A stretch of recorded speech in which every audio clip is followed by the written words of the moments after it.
Today we're doing old-fashioned pancakes, and this is a series straight out the book on page 257.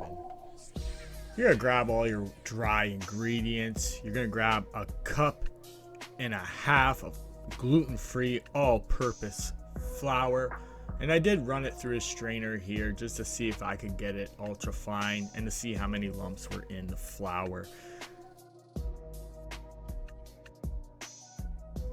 Then you're gonna get 3.5 teaspoons of baking powder and add that to your flour. A teaspoon of pink salt, also known as Himalayan salt. And then you're gonna mix all your dry ingredients together and then just set it aside.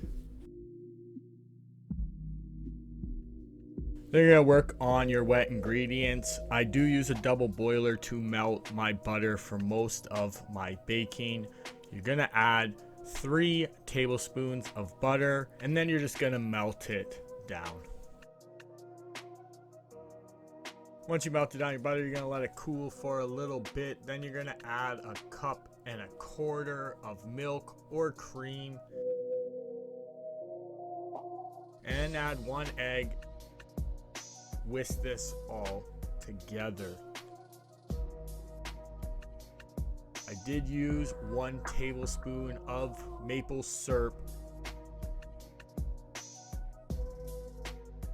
Now you whisk that all together, and then you get your dry ingredients and then pour your wet ingredients into it. Pour it slowly so you can work out all the clumps and just mix this all in. I did use a spoon at the beginning and then I swapped out to a whisk. It's because my bowl was small and I didn't want to splash all the liquid around, and just work it until it's smooth. Add a little flour into it to adjust your pancake batter. It will look a little thicker than regular, but you want it to sit on top of itself so it doesn't just run in the pan.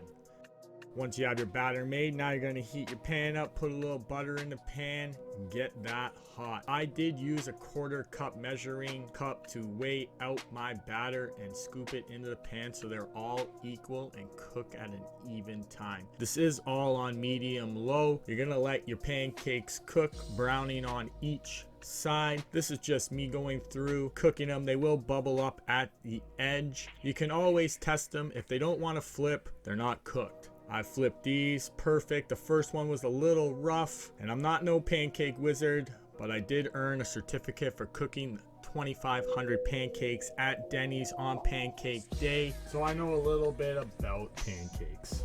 And they did have a nifty cool gun to make all the pancakes the exact same size.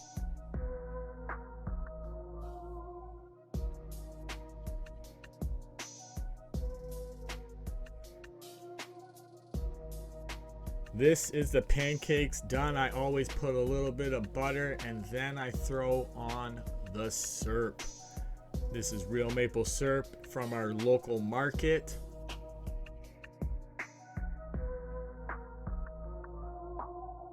This is the finished plate: pancakes, sweet potato mash, and cheesy scrambled eggs.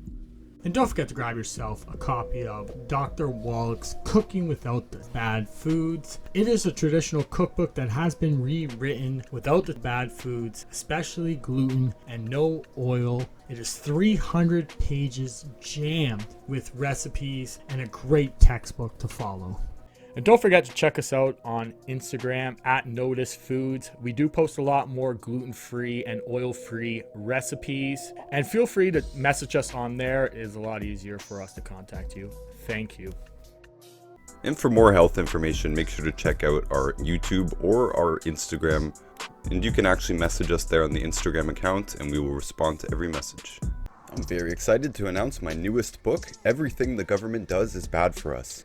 And you can get the paperback on Amazon for just $9.99, and you can find the video read-along version or the audiobook on my website, noticebooks.org. And definitely check out my newest book, Fake Diseases. It covers all of the major topics that come up, like birth defects, blood sugar problems, bone and joint problems, cancer, autoimmune problems, and more. And it's on Amazon for just $9.99. And the audiobook read-along version is free here on YouTube, and the link for that is in the description of this video.